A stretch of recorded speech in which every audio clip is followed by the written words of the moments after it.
现在你们说话要注意形象，已经准备要去 YouTube 了，已经在 YouTube 上 live stream。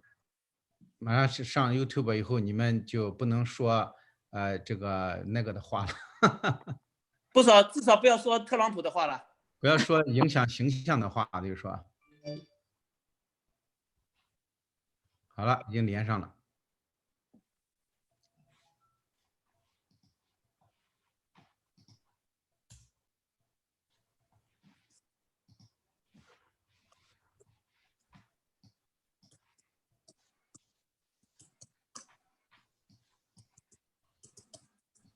Christina 上线了吗？我看到他上线，但是没有声音。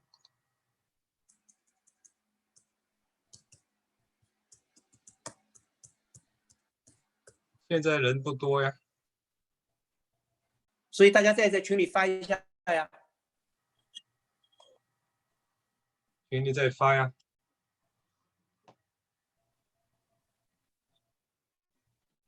YouTube live stream 还没有出来。刚才已经看到有出来了吗？它有延迟的。我这边还没出来。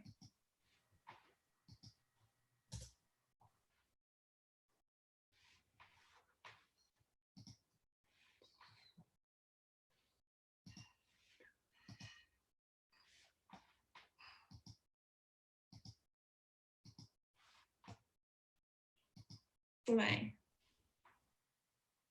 陈毅他们上来了吧？对，出来。现在有13位。怎么那么少呢 ？Christina 的话筒没打开。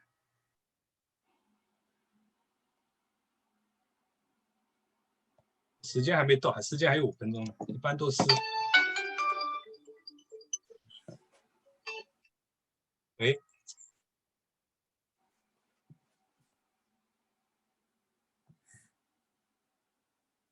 那你怎么办呢？那个Joanne能听见吗？能听见。那个翻译的文，他现在不能分享。你这边有那个文档吗？我没有，我把它 stop share， 让他分享吧。他可以分享了。现在。你能听见吗？他说是已经跟你分享可以了。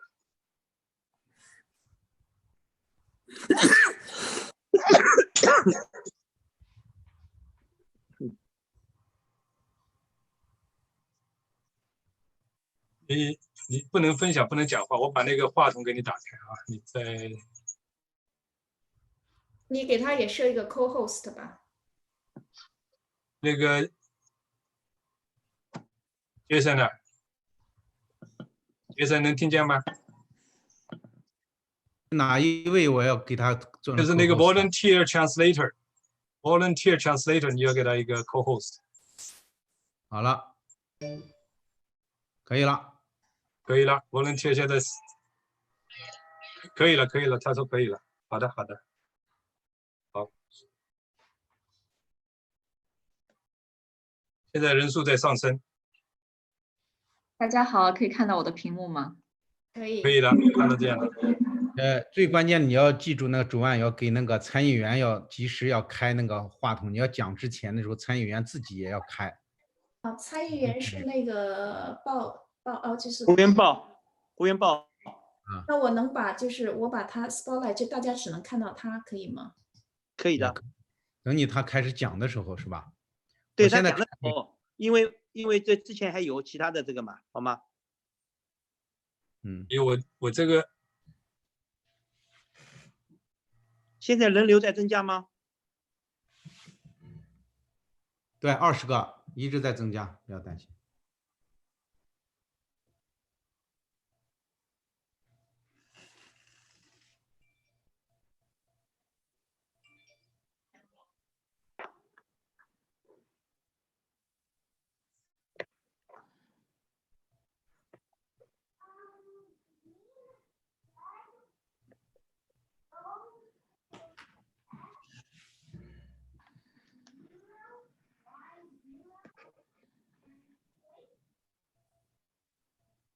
人流在增加，现在增加了是吧？你的电脑 frozen 了。我再转发一些。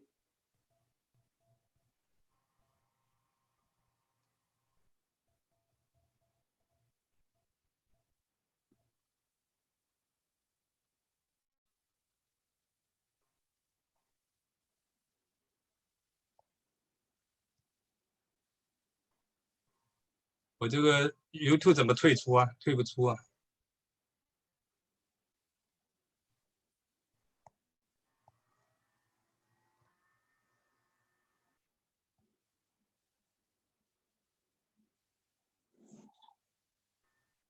这个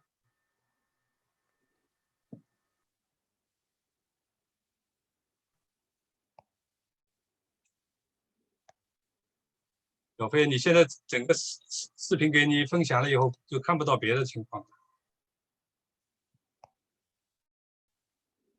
现在大家看到的视频是什么？啊，现在对，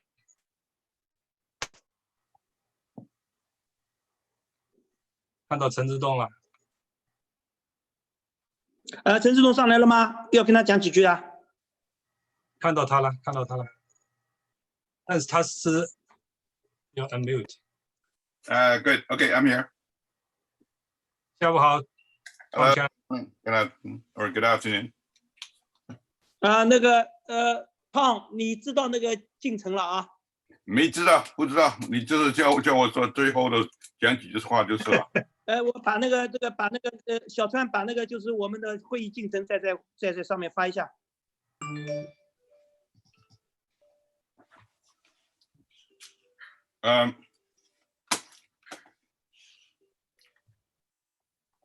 反正到时候叫你做。我有5分钟，我可以讲5分钟，是不是？你可以讲5分钟。5分钟不止，你讲5分钟。OK， 我们上面是讲5分钟，但是你稍微多讲一点。没5分钟很简单，就是可以啊。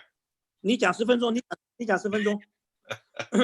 5分钟、10分钟没关系，你叫我讲多少时间，也看到时有多少时间，我就看，因为如果是大家发言，多的时候就让大家发言好了，也不需要1名我讲，好吧？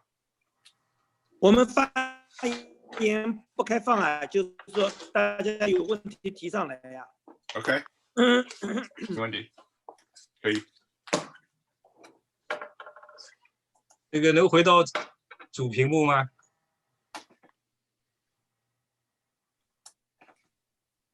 主屏幕在 OK。好，我们现在有38位在线上，再等一等吧。再等个等几分钟吧。等几分钟吧。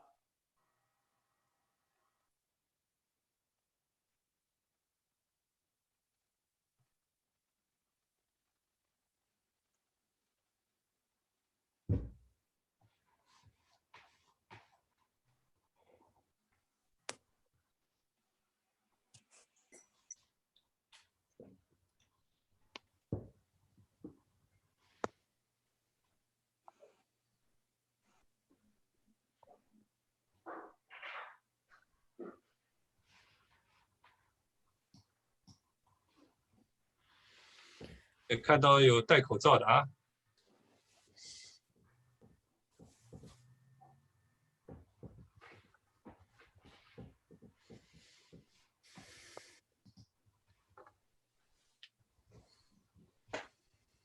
看到了，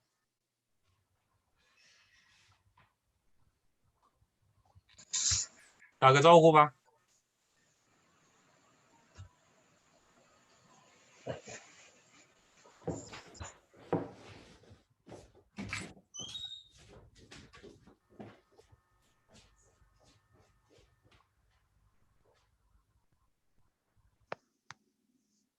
跟你招手呢。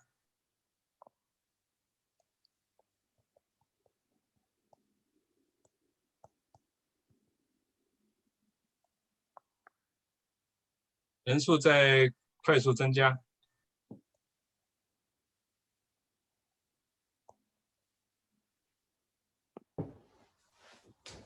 再等1分钟就马上开始吧。你收信到那个5分钟嘛，好，3:05吧。现在3:03分了。对呀、对呀、现在多少人？目前是47，估计大家正在连接当中，看这个人数一直在增加。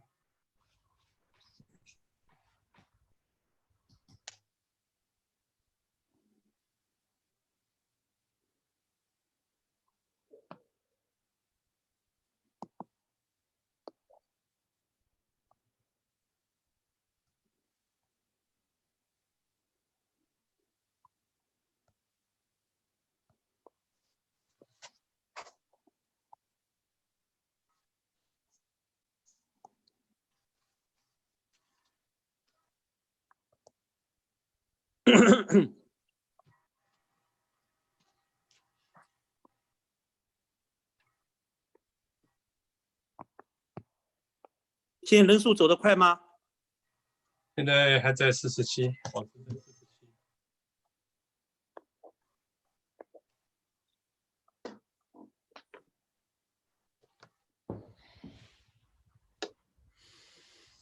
放50吧。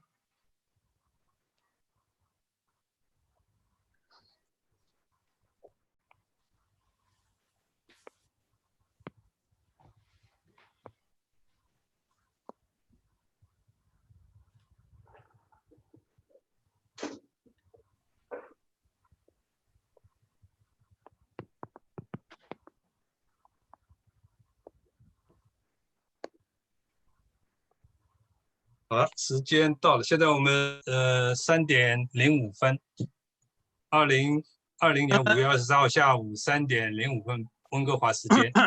那么我们现在线上，喂，听过你想说什么？是我们现在线上已经。我说那个胡灿也上来了。胡灿回来了。那个我们现在线上参加的人数是53位，那么因为估计待会儿还会有更多的人来参加。那么你放心啊，你问一下这个刘总，因为刘总搞了好多次了。刘总啊，一般情况下面上来这个时间会就是我们是延后5分钟还是10分钟？基本上你的一些经验呢？我觉得你再等5分钟，可能你可以讲点别的事情，你就宾果，你现在就开讲嘛，讲讲最近发生的事情什么好吧？讲一讲，然后再请参议员讲的人都进来。你先介绍一下你说5分钟康欣，你说5分钟以后正式开始，然后我先讲几句，好吧？好的。那么我们因为人数还在慢慢的增加当中，我们再等5分钟的时间，这个到3:10分正式开始。那就是3:10分正式开始吧，好吧？3:10分正式开始可以。因为你还有一个YouTube 的问题。行，那请经过给我们先讲一点跟这个有关的一些其他的资讯吧。经过你给大家先讲一点。大家现在都听得见了吗？线上都听得见了是吧？可以 ，OK。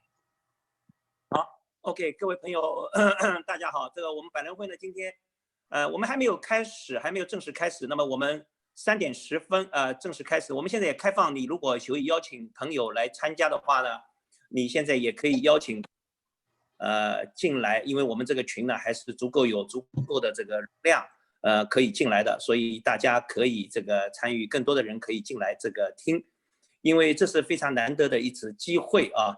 这个我们的这个就是说直接是请到现在在国会第一线的这个胡参来跟我们谈。那么另外一点呢，就是说我们现在大家这个网上信息都比较这个频繁，但是直接有这个就是说了解政策的专家这个胡参不单单参议员，这个就是说直接了解政策的这个朋友来跟我们互动的话呢，就是对加拿大整体，因为这是非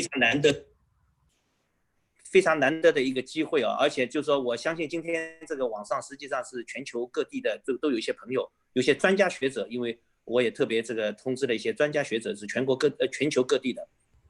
那么他们对加拿大的这个疫情也特别的关心啊，因为加拿大的疫情在西方国家里面有点不同啊，所以呢，这个再加上这个现在国际形势的大的因素啊，那么实际上今天是非常好的一次机会，所以大家现在还有几分钟时间，大家可以在网上广泛的邀请有兴趣的朋友继续的这个就进来啊。我们这个就是说那个现在这个密码和那个就是ID 都已经开放了啊，所以请这个大家进来，我们再过这个几分钟，可能我们就正式开始了。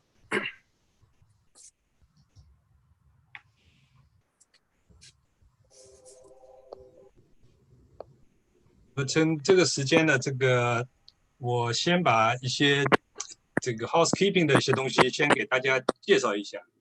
那么因为我们今天这个活动呢，大概时间是1个半小时。那么因为时间关系呢，就是说，我们是因为参加的人数还在上升当中，那么我们估计会慢慢会有更多的人来参加。那么我们为了保持这个活动的这个连续性呢，我们就会请大家呢就在留言区，就在这个 chat room 里面，如果在对胡参在讲解的过程当中有什么问题，可以请大家在这个留言区留言提问。那么我们会在这个留言区当中选择一些有代表性的问题呢，请这个胡参呢在他的这个讲演结束之后，给大家一一有一个回答。那么因为为了保持这个记录，我们做这个记录的方便呢，我们会对这个会议呢进行录音，所以请大家了解这个，就是我们在这个过程当中会有一个录音的这么一个动作在做。那么还有呢，就是说大家在这个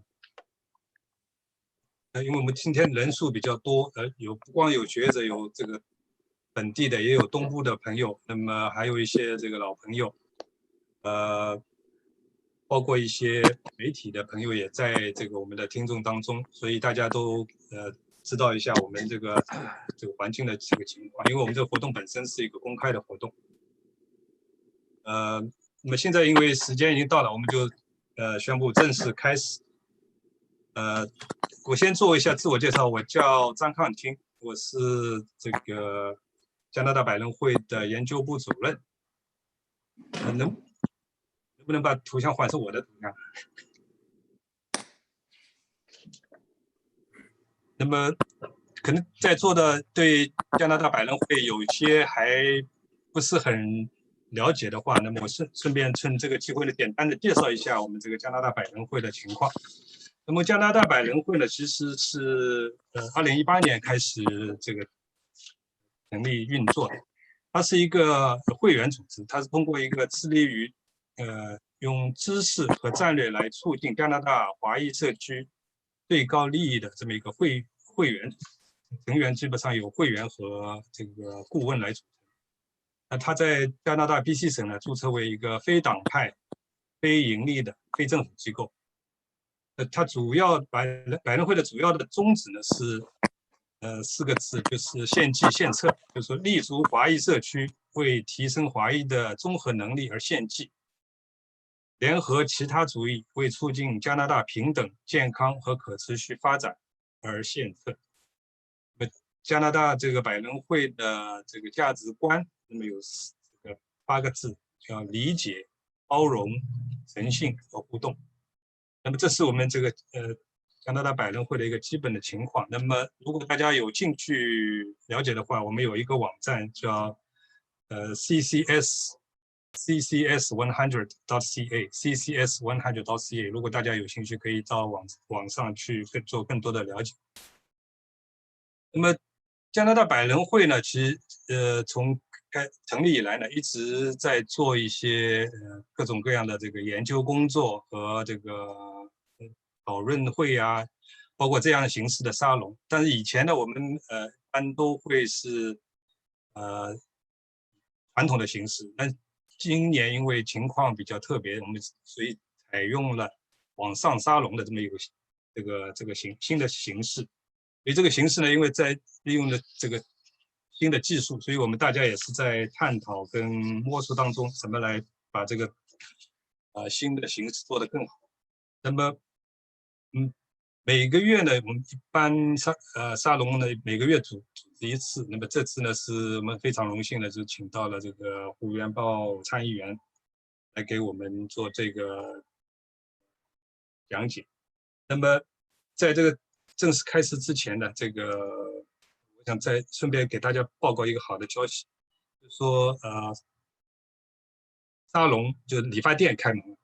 我昨天呢，为了做这个主持呢，就保持这个主持人的比较好的形象呢，去理发店把这个头发理了。那么我看好几位这个图像上这个头发还是两三个星期前的两三个月的前的这个头发。那么我是这个头发是3个月没有理了，这今天总算这个焕然一新。那么我想这个原来我习惯是3个星期理一次发，现在呢是3个月才理一次发，那就意味着理发店的生意从这个原来是3个月就是要有理4次发，那现在变成了只理1次发，那整个生意就明显下降了75%。那这个原因大家都很明白，就是因为我们面临了这个史无前例的这个新冠病毒、新冠疫情。那么新冠疫情，这个政府为了更好的应对这个新冠疫情呢，就是命令了一些非必要的产业、商店停业，包括理发店，所以大家就没有办法理发。那么我在想，就是说这个政府在应对新冠疫情的这么一个过程当中，它会出现各种各样的应对的措施、政策，以及整个管理的这么一个方法。那么这些呢，都会涉及到不光涉及到我们这个个人的生活，也会涉及到整个经济，涉及到整个产业，甚至于涉及到更广的是我们的国家与国家之间的关系。这些问题呢，是可能大家都是比较感兴趣，也可能是这个很多不光是影响我们自己的生活，也影响我们的长久的这个经济的走势。所以我们今天非常有荣幸的能够请到湖源报参议员给我们做一些他的一个解读。那么在请湖源报正式给我们做这个介绍之前呢，我想请我们这个百人会的创会会长丁果先生呢，先来做一个欢迎词。丁果先生。非常谢谢康教刚才也给大家介绍了那个百人会的一个情况。实际上我们的也是我的头发还没有剪呢，康青走在前面了。那个百人会这2年期间，我们实际上跟政府做了很多的互动。那包括就是说在新冠就是出来了以后，实际上百人会也向政府提出了各种建议，包括机场的设防的问题。实际上我们在在加拿大政府采取设防政策之前的1个多月，我们就已经给政府出了这个建议，而且非常具体的一个建议啊。那么但是我们大家也看到，新冠正在改变整个一个世界，不但改变我们的生活方式，也正在改变整个一个国际关系，整个改变亚洲和西方关系，也在改变我们加拿大跟美国的关系，改变我们加拿大跟亚洲跟中国的关系啊。所以这个新常态下面，我们如何来就是对待的话呢，实际上是一个严峻的一个考验。那么许多人大家开玩笑说，华人是打上半场下半场，就是中国打西方下半场，华人打全场。实际上现在不单单是打全场，华人实际上我现在给他一个新的定义，叫打全场半啊。因为什么道理？你打了全场以后，你还要打另外半场，就是反种族歧视啊。因为我们看到美国也好，加拿大也好，整体对亚裔的这个歧视，尤其对华人的这个歧视呢，上到了一个比较新的一个高度啊。所以呢，这是华人已经不是这个口号要变了，不是打全场，是打全场半啊。尤其是我们北美的华人啊，那甚至于半场可能形容还太少，可能我们打2场啊。这因为政治病毒比这个就是那个新冠的这个病毒可能更持久，这个严重性更大。那个，所以我们这个在这种情况下面，我们更要这个得到好的咨询，得到正确的咨询，同时呢也得到这个跟政府跟这个学界跟这个民间这个互动啊。我们华人实际上我也提了好几次了，华人社区是加拿大最重要的这个主流社群的一部分。我们不是江湖，华人不是江湖。今天这个美国的这个非洲裔的这个群体到了唐人街去示威，意思说这个要向唐人街这个讨债啊，那个这个就是这个严重的这个误区在里边啊。尽管这个我们跟这个黑人弟兄是这个很好的弟兄啊，但是对华人社区的认知是有问题的。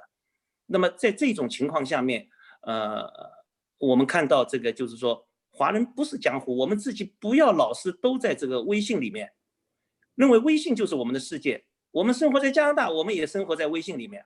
我们这个不看这个政府的政策，我们不看英文媒体，我们不看这个社会上跟我们大家的这个互动，我们就生活在那个很小的一个江湖里面。但是实际上，华人社区不是江湖，华人社区是非常重要的一个社群。在后新冠时代，我写了很多文章，已经在来证明，就在后新冠时代，全球化可能会面对挑战的情况下面，华人将是后新冠时代全球化新的人才重要的一部分。所以我们要这个走出来，我们要走出我们思维当中的唐人街的思维，我们要走出微信群，我们要走出江湖，我们要走向主流。所以这是一个我们这个迫切面对的一个挑战。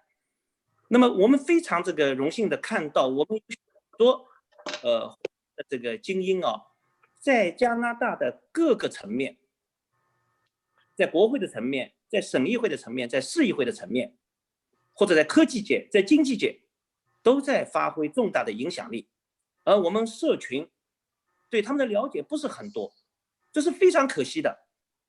那么在这个国会的联邦国会的层面，我跟胡元豹参议员这个交往交流，差不多也有20年的时间。我从来没有看到一个华裔的一个政治人物对国家的政策有如此深的了解啊，而且这个所有的精力都放在政策的研究上面，来摸索加拿大跟亚洲的这个如何互动，如何互进啊，同时也来摸索加拿大的国会、加拿大的参议院这个如何在新的一个形势下、改革的一个形势下，如何来推动立法层面的这些工作。那么所以在这个新冠的这个我们百人会的这个新冠时期的第一场这个网上线上的这个沙龙的话，我们就请这个元豹来，我觉得是非常非常合适的。胡参将会给我们看到一个华人的这个精英，在一个国会里面如何在政策的层面发挥这样的影响，而这是我们百人会要做的一个事情。所以呢，我今天呢就是一是欢迎大家来，第二，我们在跟这个胡参这个互动的一个过程当中，因为我在这个最新的一期亚洲周刊当中已经写了这个，大家可以到网上去查一下亚洲周刊写的，美国和加拿大在抗疫过程当中的不同的一个录像啊，以及一些不同的政策。当然，我更着重的写了这个我们现在华裔面临的这个打全场之后的另外一场针对政治病毒的一个战役啊。那么我们今天这个就比如我们最后要做总结的陈志东先生，前这个温哥华市议员啊，中侨的这个行政总裁，他会给我们做总结。我们都在做这方面的工作，但是我们更需要知道国会现在的许多政策不但关系到我们这一代人的生活，也关系到下一代人的生活。比如这个赤字的问题，比如我们现在援助的这个计划怎么来走，等等等等啊。那么国会整体的一个生态也在新冠的上面发生了变化，所以我们今天很高兴这个胡参来跟我们互动啊。我们现在就把时间交给胡参。非常感谢丁国老师我今天很荣幸有机会，参加今天的这个沙龙，谈新冠病毒的对于加拿大政府和会议政治的影响，还有非常感谢张老师做今天的主持人。因为这个题目比较复杂，那最好我是用英文讲，但是我知道有点翻译可以你们可以一起跟做这个翻译，在你们的 computer 的 screen 里头可以看到。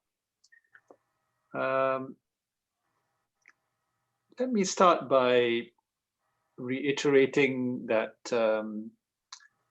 what Ding Guo has said, which is that the COVID-19 crisis is changing many things, but we don't yet know what all the changes are. One thing we can be sure about is that COVID-19, as you can see from the screen, has exposed a number of underlying weaknesses and challenges in the way we govern ourselves, in our economic model, and in our social protection approach, not just in Canada, but around the world.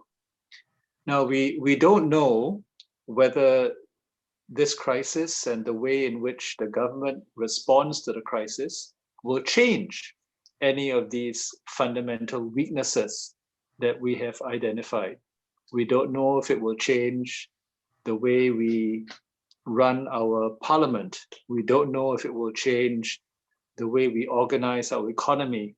We don't yet know whether it will change our social safety net. And very importantly for this audience, we don't know if it will change international relations, particularly relations with Asia and with China. We also don't know what Canadians want the new normal to be after COVID-19.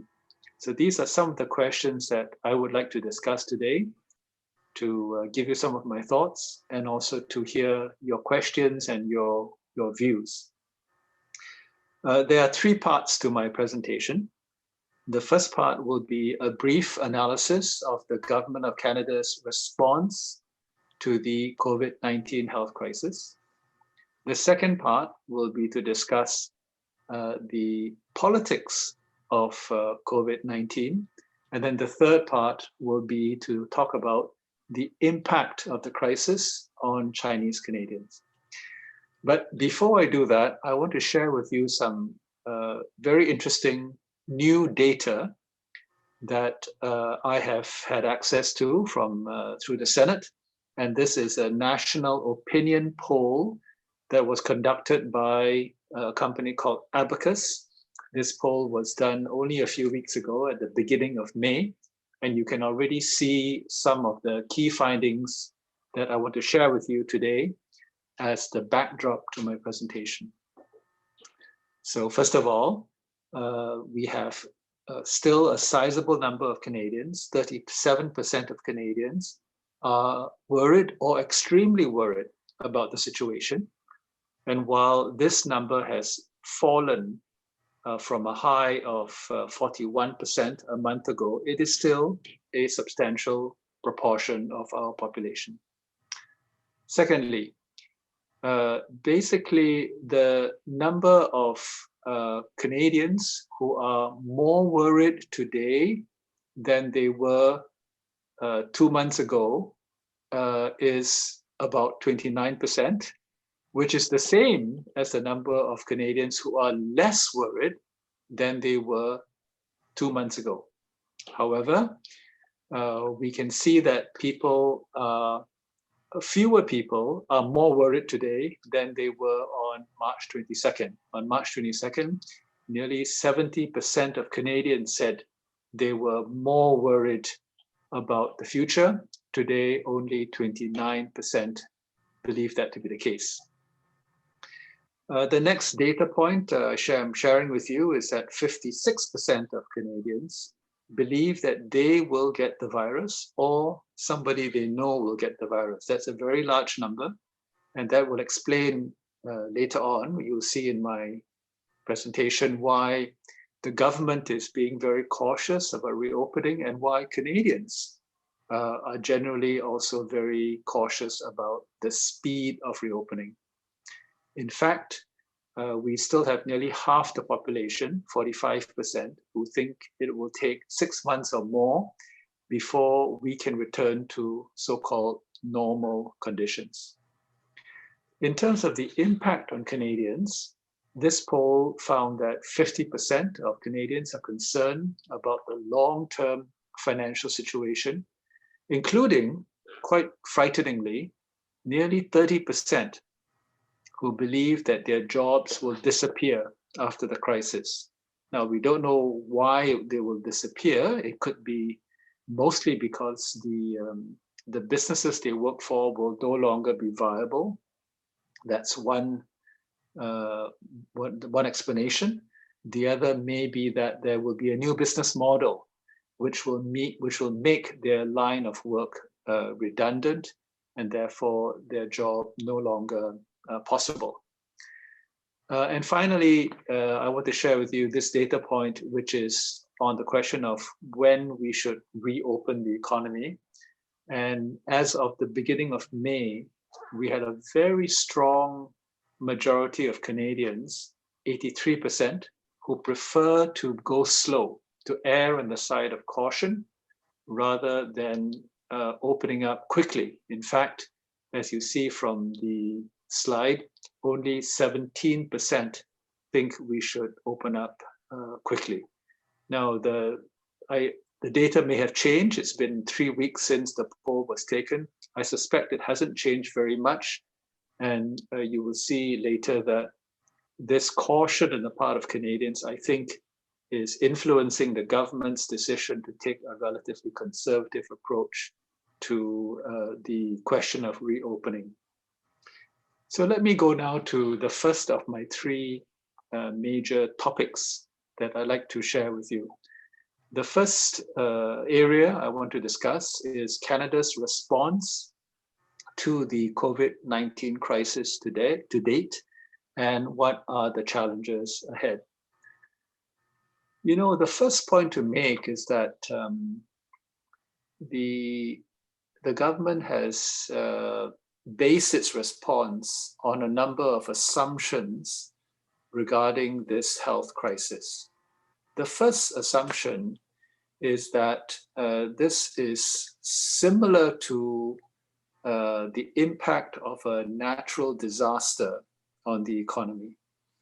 You know, when a natural disaster happens, it has a very, very sharp effect on the economy and can basically stop all economic activity.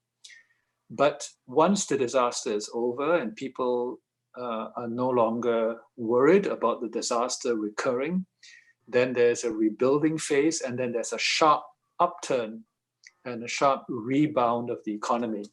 You can think about the earthquake in Sichuan, or you can think about the typhoon, tsunami in Fukushima, and other natural disasters. But it's based on the idea that you have a sharp downturn and a sharp upturn. In other words, what we call in English a V-shaped recovery. So that's one of the initial assumptions of the government approach. The second assumption behind the government approach is that the goal of all the relief programs is to flatten the infection curve. We all heard this, so that you can gradually bend upwards the economic recovery curve. So one curve is flattening down, the other curve they're trying to bend upwards. And how they want to do that is essentially by freezing the economy and freezing relationships between economic actors. So freezing the relationship between the 老板 and the 工人, freezing the relationship between the landlord and the tenant, so that these relationships can be preserved until such time that the health curve has been flattened, and then you can unfreeze everything and things go back to normal. Of course, it's not so simple, but that is the theory behind many of the programs, and that is why we have programs such as a wage subsidy, such as top up in wages, such as extending credit lines for businesses. All of this is intended to encourage businesses to keep their employees, even if there's no work or even if there's very little work. The third assumption and the third driver of the government's response is that they wanted to flatten the infection curve, mostly because they were afraid of the health system being overwhelmed. Now, in some senses, it doesn't matter whether somebody gets sick today or gets sick 6 months down the road or 3 months down the road. If the same number of people get sick over a period of time, in a sense, it's the same thing. But the government was very worried that if everybody got sick at the same time, then our health system would not be able to handle it and more people would die. And of course, there would be a lot of social unrest and unhappiness with the health system and the governments and so on. So that was a key part of the logic to the idea of flattening the curve. And generally speaking, that was successful because our health system, especially in BC, but even in some of the worst hit provinces like Quebec and Ontario, generally speaking, the hospitals were not overwhelmed like they were in, say, Italy or Spain and some other countries. Of course, the other assumption that the government is making in its response is that there has to be restrictions on social interaction. In other words, social distancing. There has to be an increase in testing. There has to be an ability to trace people who are ill if they have demonstrated symptoms. And ultimately, the big hope that all governments have and which all relief programs are premised upon is that there will be a vaccine sooner rather than later, which will then allow a flat curve to stay flat and the economic curve to bend upwards. Let me now talk quickly about the nature of the relief programs or the characteristics of the relief programs. And they are consistent with the various premises and assumptions that I just described.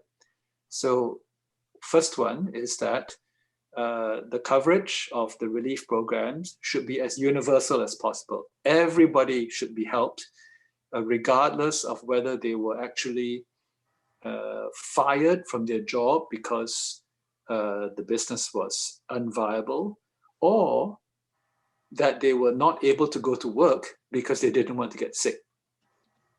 无论什么问题, we have to protect them.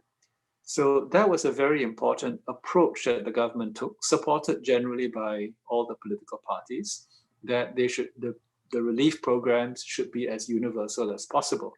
However, the government, while it tried to be universal, had to design specific programs targeted at specific groups of individuals, and as a result had to keep tweaking the programs, changing them, or adjusting them, or coming up with new programs so that it could cover as many people as possible. That is why we have so many different approaches. We have CERB, which is the emergency response benefit, $500 for everyone who has lost a job, basically, $500 every week. We have the wage subsidy, and then we have the student benefit for students over the summer who cannot find work. And then we have many other programs that provide, for example, loan guarantees or rent relief or support for specific economic sectors, such as agriculture or such as the oil and gas sector, or such as fisheries, and so on. So while the effort has been to be universal, the government has had to come up with different programs to try and patch together a safety net that covers all situations. Of course, that's very difficult, and we continue to see many areas where people or businesses fall through the cracks and are not able to access these benefits. And there's another very interesting development in terms of the relief programs, which is the role of the Bank of Canada.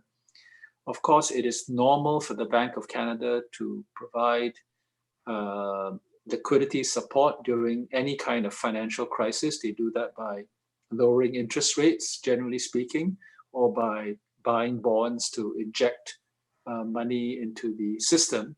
But we are seeing an extraordinary amount of liquidity support from the Bank of Canada, and some very new things that they never did before. For example, they have started buying treasury bills, short-term lending instruments directly from provinces. So the Federal Bank of Canada is now directly supporting a provincial government. I'm referring to the government of Newfoundland and Labrador, which is essentially bankrupt. And the Bank of Canada has had to step in with this very unusual practice, which is going to create a precedent for other kinds of actions, which essentially will mean much more power for the Bank of Canada and probably some change in the relationship between the federal government and the provincial government. This is something that we have to think about as we go past the COVID-19 crisis.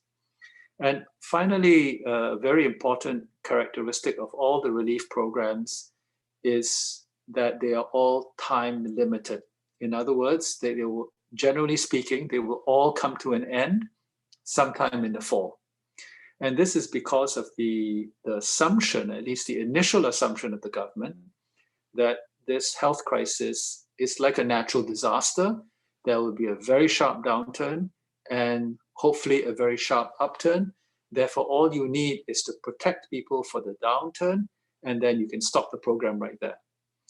The big question, of course, is whether in fact you will get a sharp upturn and whether that upturn will take place in the fall or later. And if it doesn't take place in the fall, what is the government going to do, given that all of these programs will come to an end? And we can talk a bit about that when we discuss the role of Parliament. Let me now move on to the question of how these programs have been delivered and how much they cost and what are the challenges ahead, including how we reopen the economy. You know, unlike the United States and some other jurisdictions, we have generally had very good cooperation between Lianba Zhenfu and the Sun Zhenfu in terms of coming up with joint programs and delivering them either through federal mechanisms, mostly federal mechanisms, but to some extent provincial mechanisms as well. So we should be very happy that we have had, I guess, a Team Canada approach to dealing with the crisis. Governments in provinces that may be conservative or NDP have been willing to work with the federal Liberals in a reasonably cooperative way. However, this could start to change as the discussion around reopening continues and different areas have different views. It also could start to change as the relief programs begin to show some unevenness in terms of who gets support and who doesn't get support. And you can imagine already that some provinces, such as the oil and gas provinces of Alberta and Saskatchewan, are very unhappy that they feel they don't have enough support, even though a lot has been given to them. There are Atlantic provinces who have special problems with agriculture and with fisheries. So there is an issue of whether the support for different provinces is equitable and whether we will start to see some disagreement across the Federation and how that will be worked out. The other key aspect of the delivery mechanism is that the government has been able to use existing mechanisms of financial transfers to get money to individuals or to banks very efficiently. Certainly much more efficient than, say, the United States and some other countries. And that's because the government made the decision to use the tax system rather than to use the EI system. The tax system is more comprehensive than the EI system for obvious reasons. Almost everybody is covered. And the tax system also has a direct deposit mechanism, which many people have signed up for, which means that the government is able to channel money very quickly to anybody who applies for these grants. Likewise, if you are a small business or a big business and you have applied for some of the wage subsidies and the other supports for business, you know that the government has used the commercial banks as the way to deliver the funds. Again, that is a good idea because it basically relies on the commercial banks to use their risk management tools with their existing clients to decide if these clients qualify. And if they do, all of the payment mechanisms and the accounts are already established, so they were able to get money to businesses relatively quickly. But of course, there will be individuals who are left out because maybe they didn't pay taxes and therefore they're not in the system. Maybe because they don't have a direct deposit account. And there will be businesses that are left out, maybe because they are not in good standing with the commercial banks. Maybe they don't currently have a lending relationship with the bank. In those situations, they may face difficulty getting wage subsidies and liquidity support. So this then brings up the question, let me just, before I get there, a lot of us are wondering about how we are going to pay for all of this spending. You know, the projected budget deficit for Canada before the crisis was in the range of, I think, $30 to $40 billion, something like that. We are now looking at maybe 5 times that number. But of course, we are not alone. Every country has had to spend massive amounts of money and will be running very large budget deficits. This is definitely a concern and something that all of us have to worry about, and the government has to address with a long-term plan. But my own view is that Canada is in a better position than most countries, certainly better than most industrialized countries, in terms of its ability to run deficits and to increase its debt, because the current level of our debt before the crisis as a share of GDP is much lower than the US or Japan or the UK or France or Italy or Spain or many, many other countries. And therefore we have room for the debt GDP ratio to go up, even with the massive spending that we have seen. And if anybody wants to have a discussion about that, I'm happy to tell you, to discuss a bit further how I think we can address that problem in the long term and don't have to be too worried at the moment. Finally, on this section, let me just talk quickly about the question of when and how to reopen the economy. I already shared with you the polling data that I believe it was 80%, 83% of Canadians want to go slow. I think that is going to weigh heavily on many of the provincial and federal governments, and it explains why we have a very gradual approach. Even here in BC, we're in phase 2 opening, but it's very modest. Of course, barbers and hair salons were open a few days ago, but 大家都可以看我的头发还没有剪啊. So many of us are still a bit nervous about doing the things that we used to do, and it reflects the caution in the Canadian economy. The big question is, how are we making that decision? Never mind public opinion. What is the science we are going to use to decide when and how to open the economy? what are the metrics, what are the measures that we are going to use? And how are we going to address the political difficulties of reopening? Because most politicians are going to be very afraid of opening too soon, having another spike, and paying the political cost of opening too soon. And this is where I feel that the public and the expert community, not just doctors, but others, have to provide the science and the evidence to protect politicians so that politicians can make decisions that are insulated from political pressure. Otherwise, it would be very difficult for anybody who is an elected politician to make a tough decision that could come back to hurt them at an election. And finally, on this question of when and how to reopen, I want to raise a question. I don't really have the answer. Interested in your reaction. You know, in Chinese we say crisis 危机，对吗？And 危机 is danger as well as opportunity. So we have to ask ourselves, what is the 机会? What is the opportunity in 这个危机?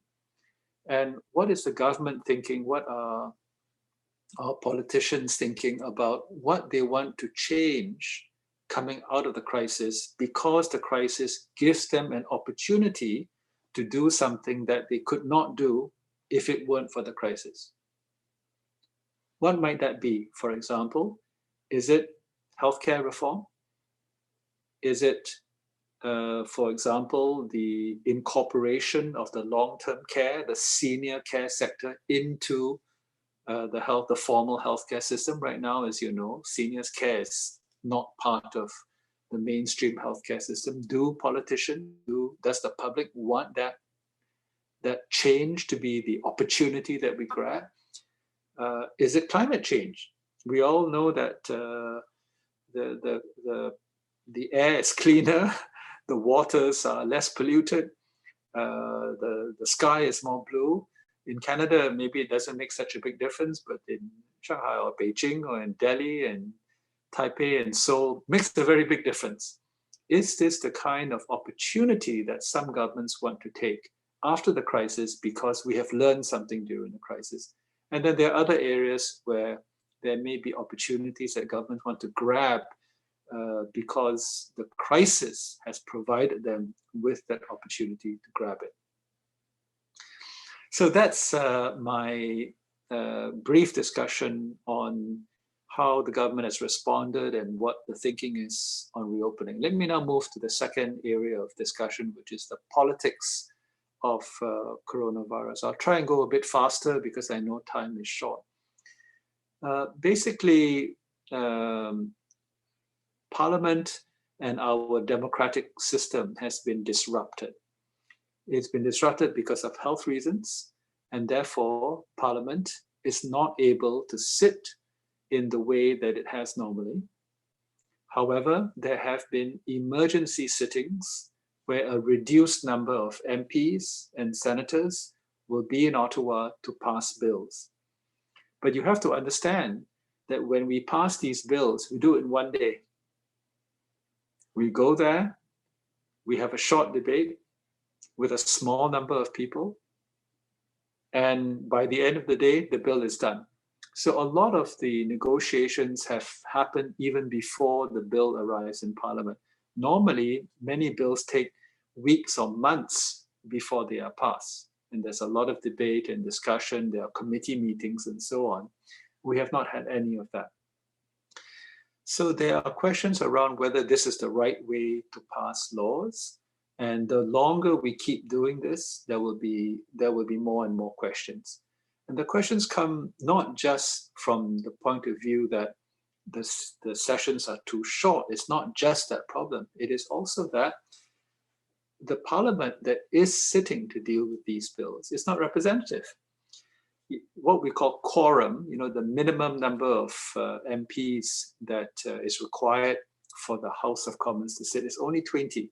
There are 370-ish MPs in Parliament, but only 20 people are required for them to sit and to pass a bill that that involves tens and hundreds of billions of dollars and which affects the whole country.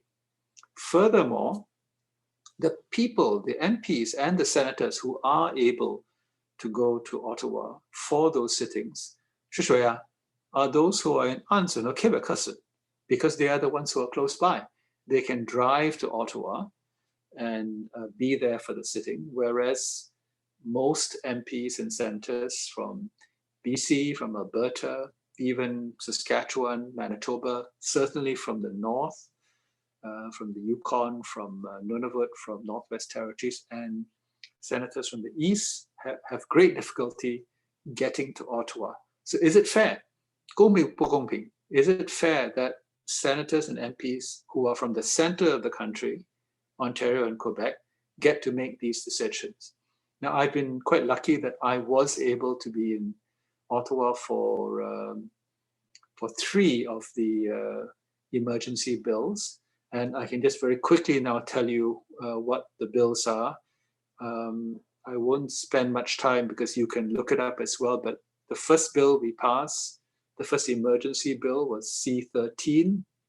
This is the one that provided for the emergency relief benefit, $500 a week for Canadians who lost their job.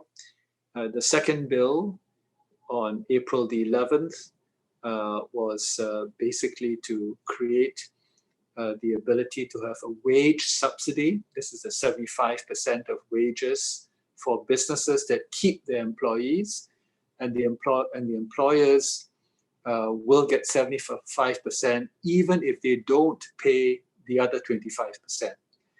The third bill that I was able to attend, C-15, provided the emergency benefit for students. Again, basically giving a chance for students to get some income so that they stay in school at a time when they are not able to find summer jobs.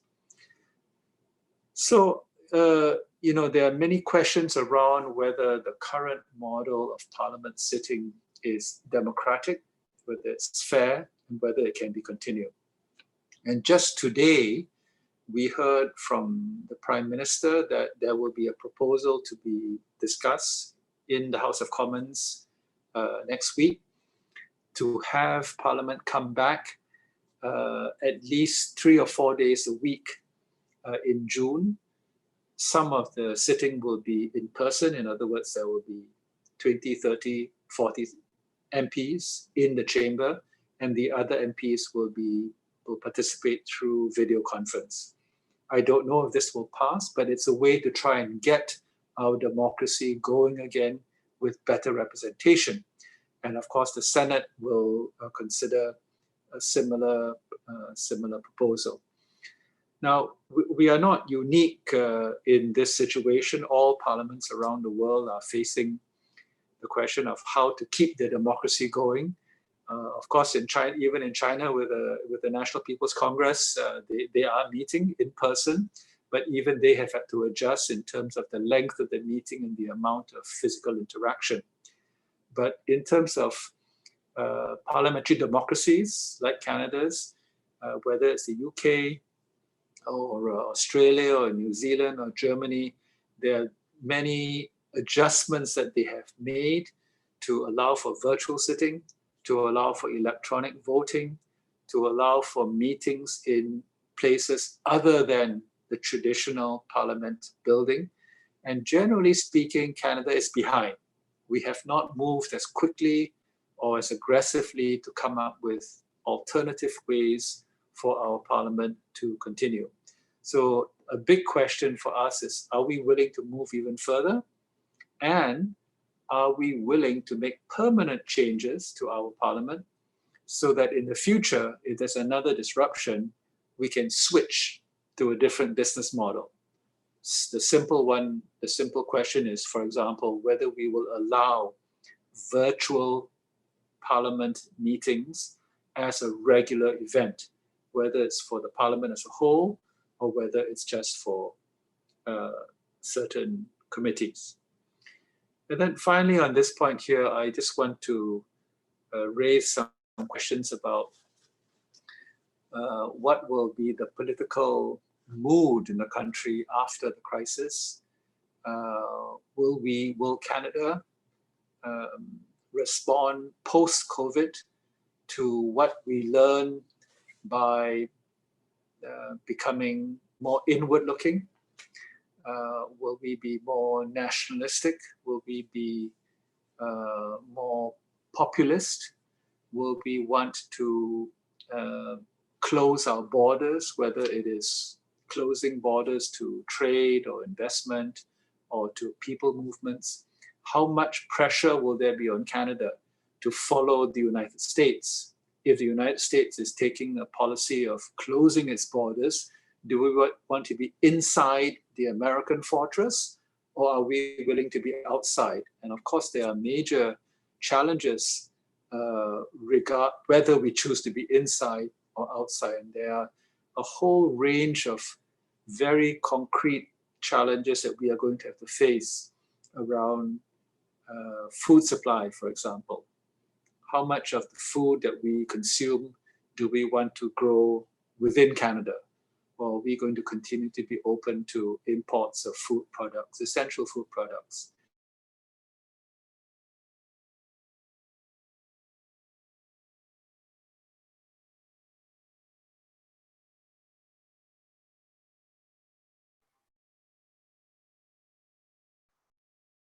图像停止了。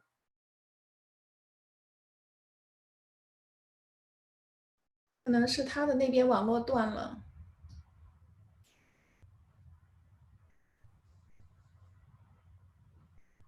是他的那边的网络断了。要怎么解决？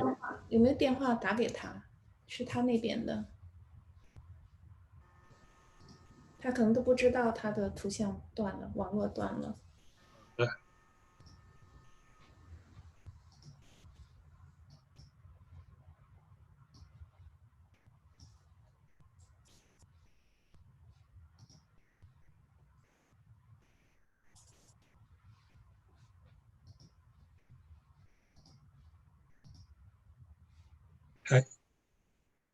Okay, thank you.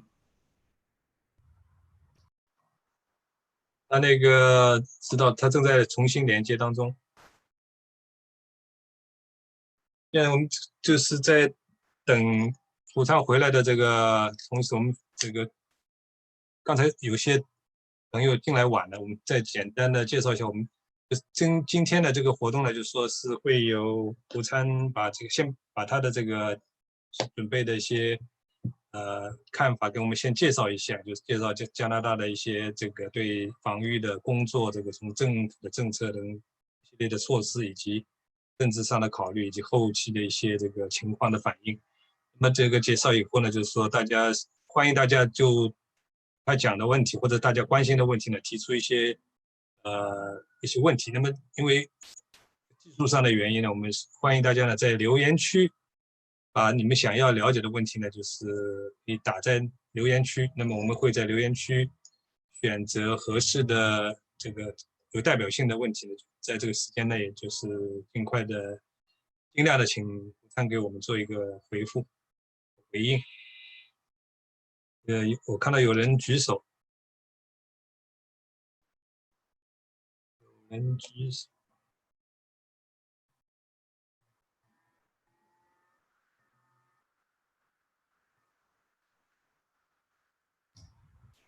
是哪位举手了？那个万斌。万斌，他要把话筒打开。我觉得Kenny不能打开话筒，他把话写在这个留言区里面。听得到吗？我问题写给您了，您也可以直接问他。好的，收到了，谢谢。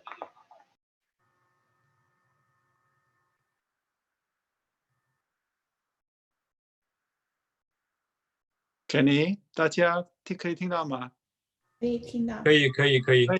听到。对不起啊，大家，我的 internet connection 不知道有什么问题。So I'm now using my phone. So I hope you will hear me. Anyway, I'll try and finish very quickly. Finally, I just want to talk about the impact of coronavirus on Chinese Canadians. And first thing I want to say is to share with you one of the poll results that I referred to previously. That poll asked a question about whether Canadians blame China for the situation, the coronavirus situation. And I can tell you that nearly 50% of Canadians agree that China is to blame for the virus. That's a very high number. And I've seen other polling unrelated to coronavirus that as many as 80% of Canadians do not trust China. And this is quite recent polling. It's also consistent with polling in the United States and UK and other industrialized countries. So my sense is that we have to try and separate the racism that we see against Chinese and Asian people. We have to separate, on the one hand, real racism, that is to say, people who just don't like people with different color skin and accents and the way they look. There's some of that, and it's come up even more in the crisis. But there's also a very large component of the racism that is derived from anti-China sentiment. And that's why I shared with you this polling result that 80% of Canadians don't trust China. They then transfer that distrust to Chinese-looking people. And 50% of Canadians believe China is the reason for the virus. There's no excuse for racism, we all know that. But we have to try and think through how to separate the different causes. And what you are seeing now, I worry, is that the fear of China, the distrust of China, maybe even the dislike or hatred of China is now mixing with racism, it's mixing with nationalism, it's mixing with populism, and it's expressing itself in very complicated ways. And the way to, it's not easy to fight all of these problems, but sometimes being able to separate them is useful. And this is where, as Chinese Canadians, we always have to be very clear about our identities as Canadians, as ethnic Chinese, as maybe people who are formerly from the People's Republic or Taiwan or Singapore or Hong Kong or whatever. We have to be very careful to not take our cues, take our positions, take our views automatically from the places where we come from, particularly from the PRC. And the more we are able to create that separation, the easier it will be for us to separate the different sources of racism. I've often said, and I've said it to this group before, and I will say it again, our pride and our value and our integrity and future as Chinese people and as Chinese Canadians is not derived from a government. It doesn't come, a government cannot give that to us. They cannot tell us whether we are Chinese or not. They cannot tell us whether we are good Chinese or bad Chinese. Only we can do that ourselves based on our heritage and culture. And we need to increasingly focus on that point.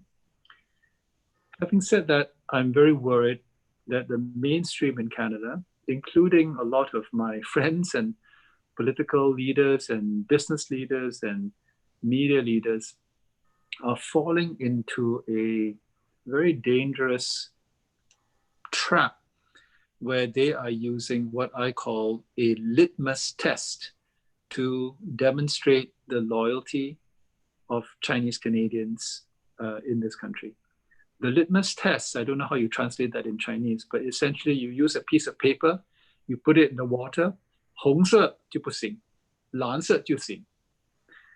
And in life, it's never so easy. 不是红色是蓝色，有很多颜色的，对吧？But I worry that more and more in this country and around the West, the media and others are trying to identify these litmus tests and say, okay, 你是好的，你是坏的。So a very good example, all of you know, was the reporting around the donation of medical supplies among some Chinese Canadians who were shipping some medical supplies to China during the early part of the crisis. And then in reverse, many Chinese Canadians who were helping to source medical supplies from China for Canada. It's very easy for people to use the fact that we are doing this as a test, as proof of whether you're a loyal Canadian or not. This is a very dangerous way of putting people in boxes. And there are many other litmus tests that we can identify. For example, your views on Hong Kong, your views on Tibet, your views on Uyghurs, your views on South China Sea, whether you belong to an organization that is officially part of the 统一战线, United Front. Many organizations are listed as part of a United Front list of organizations. And the fact that you are simply associated with one is often used as a litmus test. And this is not a good development that I'm seeing. Anyway, I feel like I've gone on for very long already. I can say more about the impact on Chinese Canadians, but maybe I should pause here because time is a bit short. And Kenny, back to you to moderate the Q&A. Okay, 谢谢胡参 Thank you very much about that. That's very insightful. 我们下面呢是进入到那个问答的环节。那么这个我看到已经在群里面有留言区呢有陆续有不同的朋友把问题提出来。那么希望大家呢继续在这个留言区提出你们想要问的问题。那么我先利用我这个主持人的一个便利呢，我想先问一下我自己的问题，这个请胡参给我们这个解读一下。那么就是在疫情最早在中国发生的时候，这个大家都对戴口罩的事情觉得是非常的重要。但是呢，在加拿大呢，始终是这个认为戴口罩是只有病情的人才会需要戴口罩，正常人不需要戴口罩。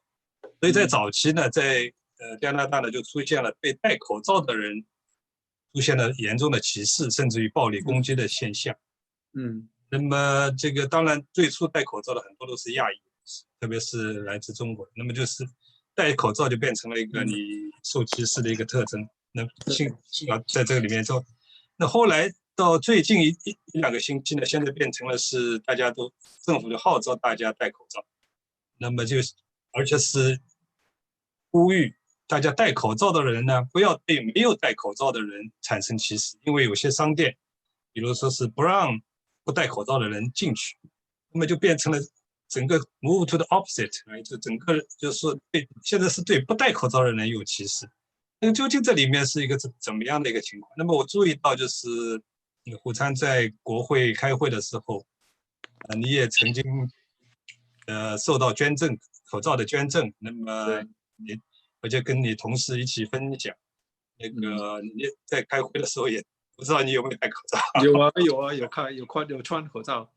所以用口罩这个事情就反映出大家这个对这个疫情当中出现的一些现象，这里面究竟是怎么回事？我们始终就没搞明白，这个怎么会一下子戴口罩的人受歧视到不戴口罩的人受歧视？那我们这个社会变得这么容易产生这种歧视的一种这个 mentality 或者 sentiment。对。So I'll give you a quick answer. There are three factors that have shaped the so-called mask debate, okay? And the three factors have had different levels of importance at different times in the crisis. The first factor is cultural comfort. All right， 很多西方人不习惯其他人穿这个口服。They're not familiar with people wearing masks and they feel uncomfortable. Whereas many people in Asia are very comfortable because of SARS and because of pollution. And those of us who travel to Asia, 很普遍而已嘛，对吧？ So the cultural factor is one that shaped the debate, continues to shape the debate, but it's not the only factor. The second factor is, of course, the science. And to be fair to Dr. Tam and to others, they were not sure about how effective the mask was. At first, they said, 没有什么好处啊. Later, they said, okay, it protects other people, may not protect you. And then later, they said, well, it can protect you as well if you're close to others. So to be fair, everybody wants to try and follow the best scientific advice, but if the scientific advice is not clear, especially if it's coming from WHO, understandably, Canadians were confused as well.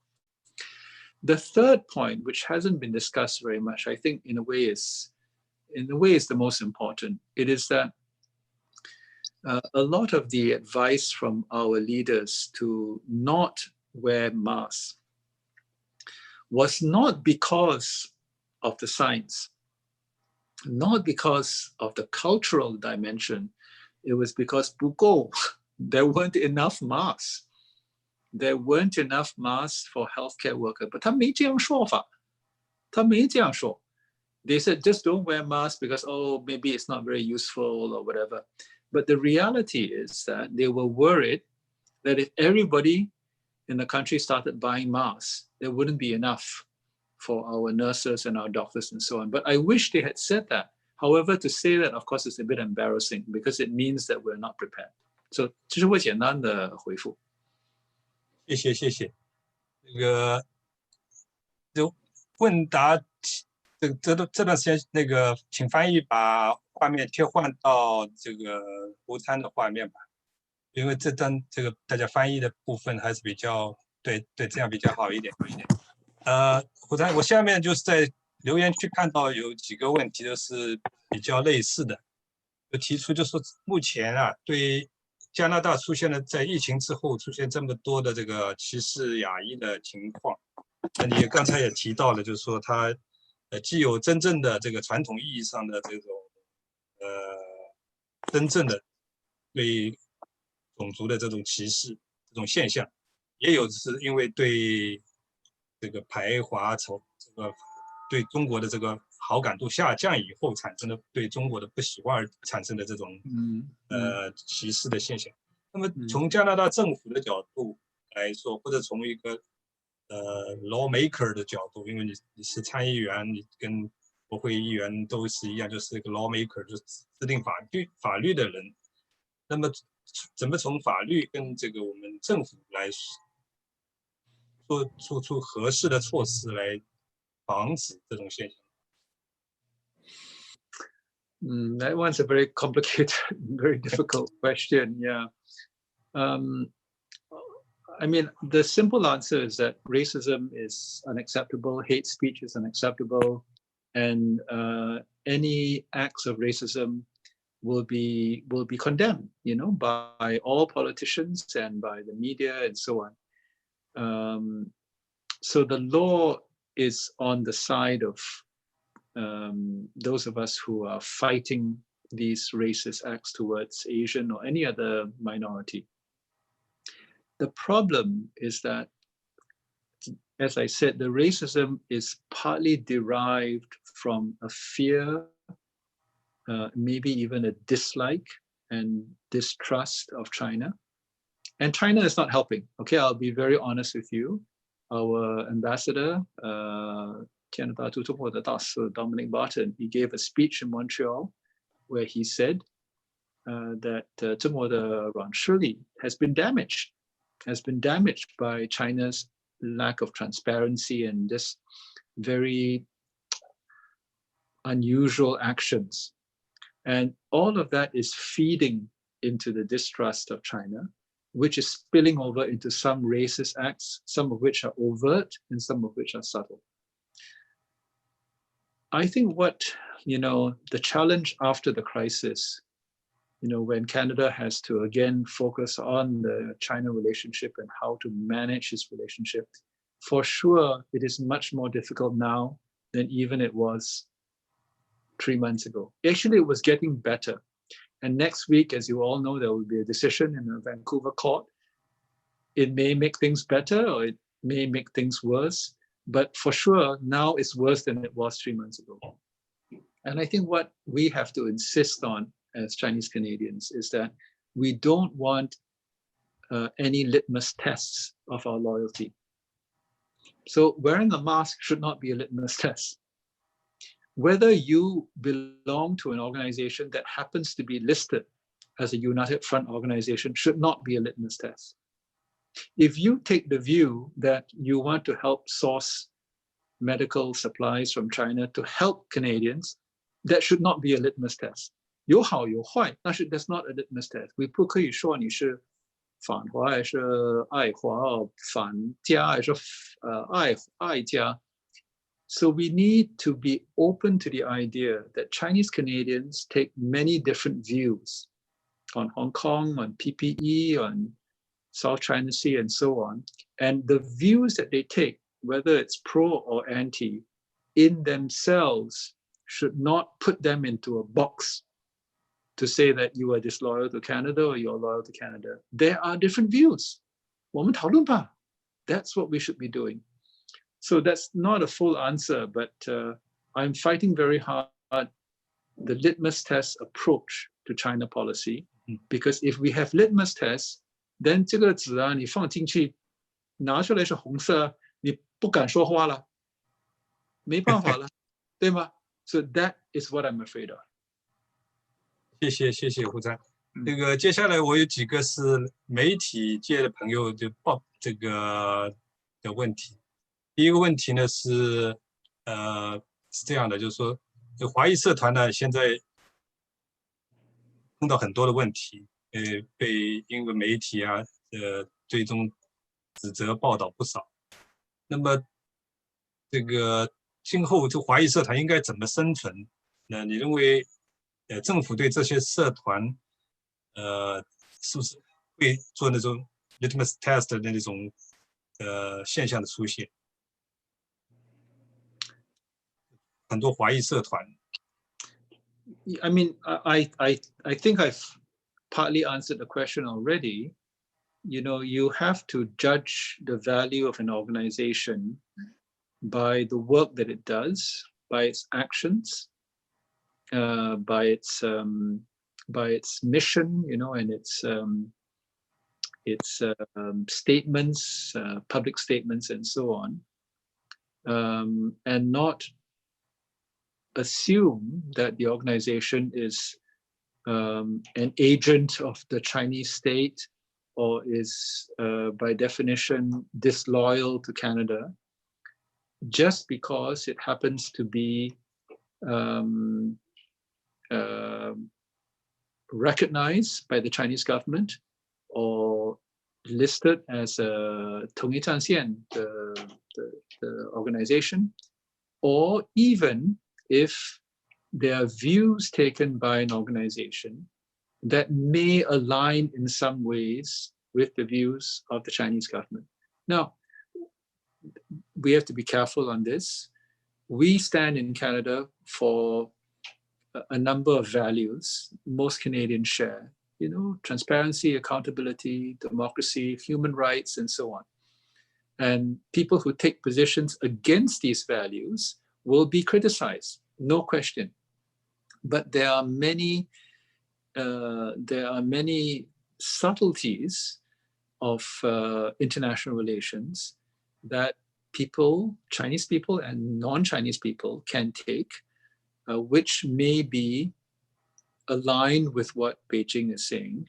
And we should not shut that down by saying that these are illegitimate. These people are agents of the Chinese state, and therefore we should not listen to them. In fact, we should treat them as spies, for example. that is anti-democratic, it is anti-intellectual, it is a bad way to make public policy, and it is stigmatizing and discriminatory for the people who are in that position. 谢谢。这个另外一个媒体的朋友呢是，他想问一下，就是请胡参预测一下这个目前的这个疫情大概会是什么样的时间会结束？这个当然是一个比较难的一个问题。那么接下来的问题是比较有意思的，就是说，因为现在疫情呢正在影响全球供应链和国际贸易的这么一个变化，同时呢在加速现有全球和多边际制的这个影响。作为我们这个贸易为主的这么一个加拿大，那么在现在有没有从这个高层或者政府层面已经意识到，这种新的趋势的出现，以及如何应对这种可能会出现的这种新的 normal？ Well, I really don't know when we will defeat the coronavirus. I'm not a health expert, and even the health experts cannot tell you, when it will be over. Generally speaking, everybody knows we're waiting for to flatten the curve. We're waiting for a vaccine, and we're waiting for treatment. And we want to flatten the curve as much as possible while we wait for the vaccine. 6个月、12个月、2年多，这我不知道，很难讲。But the question is, there's no question that we will have to reopen the economy at some pace, and that will happen for sure. Maybe we open and then we have to shut down again, I don't know. But we have to begin to reopen. The question is how we do that, and how will our approach to the economy change as we do that. And, I am worried that many people are talking about how we need to be more self-sufficient, how we need to close our borders, how we need to be more inward-looking. I think that's the wrong idea. And I'll just give you one simple example. A lot of people point to the lack of medical supplies, PPE, and ventilators, and so they say, okay, this is the proof. 我们不够这个不够那个，是为了是因为我们靠其他的国家，特别是中国，把这些礼物进口到加拿大。So their conclusion is very simple. 我们不要靠其他的国家给我们这个重要的物品，我们要自己造、自己做。But 这个想法我觉得没有道理。The issue is not whether you manufacture or somebody else manufactures. The issue is, do you have enough? Are you ready? 问题就是我没有准备好，这是个真的问题。We weren't prepared. We could have been prepared to have enough gloves and masks and ventilators and so on. 小小钱而已嘛。If we wanted to have tens of millions of gloves, as they say in Chinese, but we chose not to do that. So in the future, of course, some items we may have to ramp up production in Canada, but we have to have a parallel strategy where on the one hand, we have some domestic supply, but we also have stockpiles. Because it doesn't make sense for a Canadian company, I don't think so, it makes sense for a Canadian company to manufacture gloves or masks when we have such high labor costs and we are so far away from the most important markets outside of the US. 谢谢。我看到丁国的手举起来，丁国你在吗？我在。我们这个就是刚才这个，就是我们胡先生给我们提出一个很大的一个启发。这个启发就是说，在 government， 我们讲政府就是一个管理，就是资源的分配。但是我们华人呢，常常是忙着窝里斗，没有去关心这个国家的资源，包括现在的救济政策，哪些这个政策，哪些资源。对这个华人在这里发展企业是有帮助的，或者对未来发展企业是有帮助的。所以我觉得胡参给我们这个很大的一个启发，就是说我们要把眼光这个盯在政府管理，同时资源分配这个上面，我们是不是可以做得更多一些？Well, you know, when the Chinese community tried to develop new supply chains to access medical supplies from China, there was a lot of criticism. Of course, there were a lot of problems as well. We know about masks that didn't work properly and faulty equipment and so on. So there were challenges, but the intentions were good. A lot of Chinese people, including many of you on this call, I know were personally involved in trying to source PPE from China to donate or to give or to sell to Canadian healthcare providers. But in the time of crisis, that effort has not been well appreciated. It's very unfortunate. It has been seen to be propaganda or ulterior motives. It's very unfortunate. However, after the crisis, there is an opportunity for Chinese Canadians who have good connections, not just in China, but in other lower cost manufacturing centers, to develop new supply chains, whether it's for medical equipment or food products, things that we were challenged in supplying here. There's an opportunity for Chinese Canadians and all Asian Canadians and others who are plugged into the world to find these alternative sources of supply of products so that we have what we call redundancy in our supply chain. The big discussion now in business is, in supply chain, is second sourcing. Second sourcing 的意思就很简单 ，we want to have more than one source， 对吗？很有道理啊。How can we use our immigrants to help Canada as a whole develop diversified sourcing strategies so that we are better prepared for future crises? 谢谢胡参。因为时间的关系，我们已经到了原来预定的会议快要结束的这个环节。那么我接下来呢，我想请，因为留言区还有很多问题，因为问题太多，我想今天的可能一下子讨论不完，我们以后会把问题集中起来，以后请胡参再给我们做一个后续的这个讨论。接下来我要请Tong Chan， 我们百人会的这个高级顾问，给我们做一个简单的总结跟致谢。好了，我想听到我没有？听到。OK， 好，因为呢，今天你刚才说了，就是说，因为呢，这个时间不多，所以我不讲的太多了。首先我需要说，今天吴参跟我们讲的是非常的很精彩的一个演讲，而且呢，你们参加的人呢是很有福气啊，因为呢，吴参今天跟我们讲了很多数据呢，是外边的人如果不是参加今天的听不到的，也看不到的，所以这类的内部的这个资料啊，非常之很好的，让我们知道了真的加拿大里面，加拿大的人怎么样看对这个疫情的看法，而且对咱们这个中国人在这边本地的中国籍的加拿大人的看法怎么样？胡先生跟我们讲了关于这个政府呢，这个预判是怎么样成立的，而且呢是用了这类的预判呢，这样的政府呢决定是怎么样定什么的政策，而且呢这个政策的执行或者这个运作里面有什么困难呢？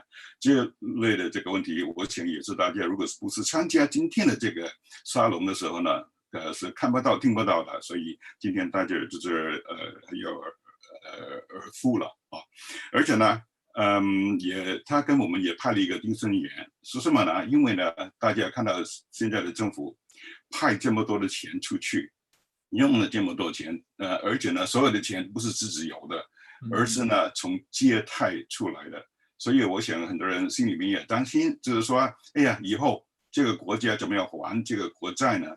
但是胡参今天跟我们说了，你们不需要担心，因为呢，加拿大的这个这个经济环境还是非常之好，所以呢，以后呢，这个国债呢，咱们政府还是可以负担得来的，大家不需要担心。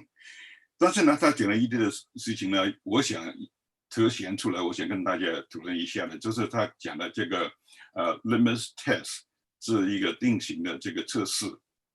这个测试呢，我最害怕的一点就是说呢，现在已经有很多的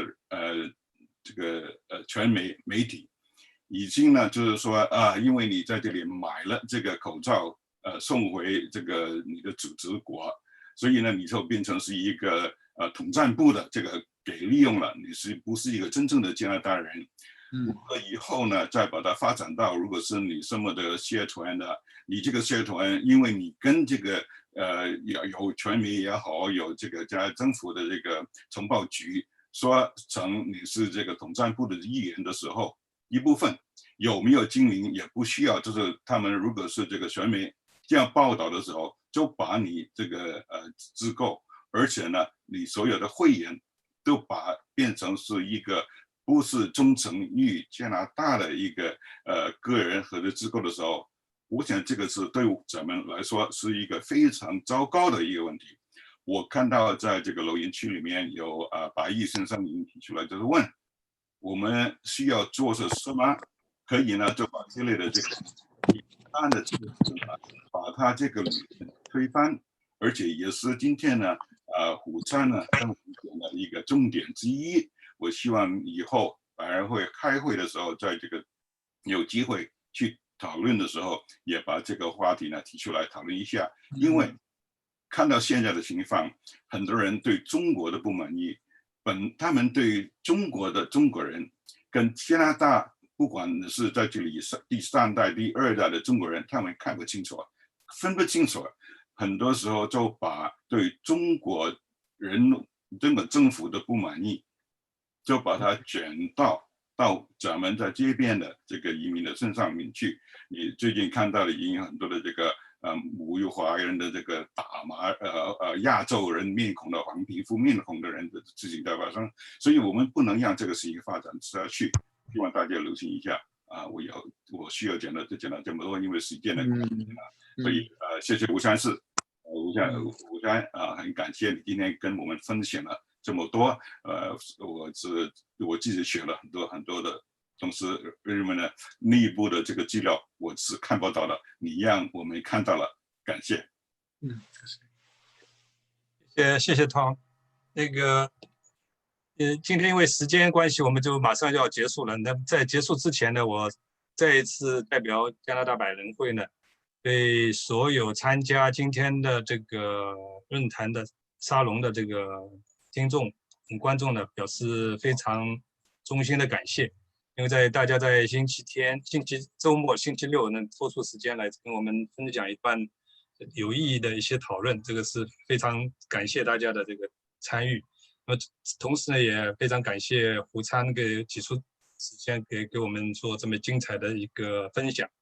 那么还有呢，我想再次感谢一些这个后台的一些操作人员、义工团队，特别是这个杰森6他们这个给我们提供这么一个Zoom 的一个平台，还有是这个费凡先生给我们提供的一些支持。那么在这里呢，对所有的参加的人都再次表示感谢。希望以后我们百人会的活动呢，再一次有大家的支持，踊跃的参加。今天的活动我们就到此结束，谢谢大家，再见了，拜拜。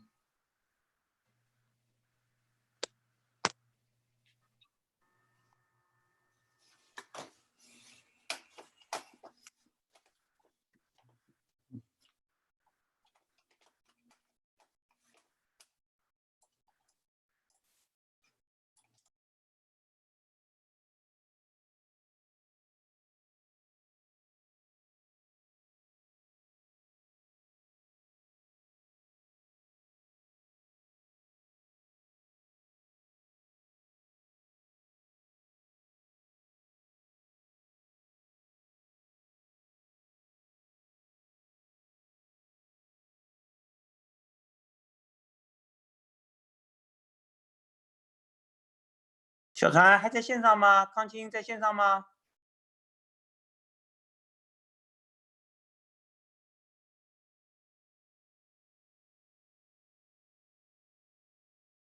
在线上。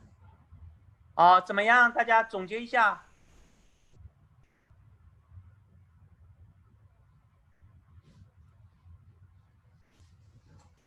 张康青还在线上吗？小飞在线上吗？他们这个就是那个，话筒没开，你们要开一下。给他们开一下，让那个张康青，我们总结一下。但是他们要自己开，我已经帮他们开，他们要 assign。能不能打一个字出来说让他们开？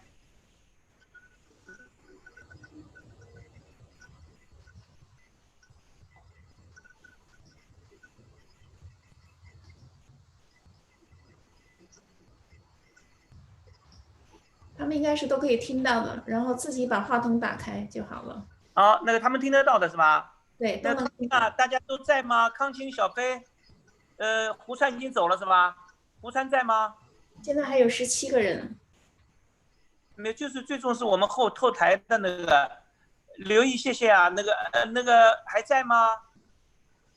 谢青在，陈燕在，他说你们的话筒没打开，他说。对，话筒没打开。先大家打开一下话筒，好吧？他们都听得见吗？啊，现在可以了，现在可以听到了。你们现在你们打开了。好的，我们现在线上的，我们现在还有一些好朋友，大家都在，大家觉得怎么样？我们那个总结一下。能不能你把那个 YouTube 那个 live stream 可以关了，要不然你全部都可以听到了。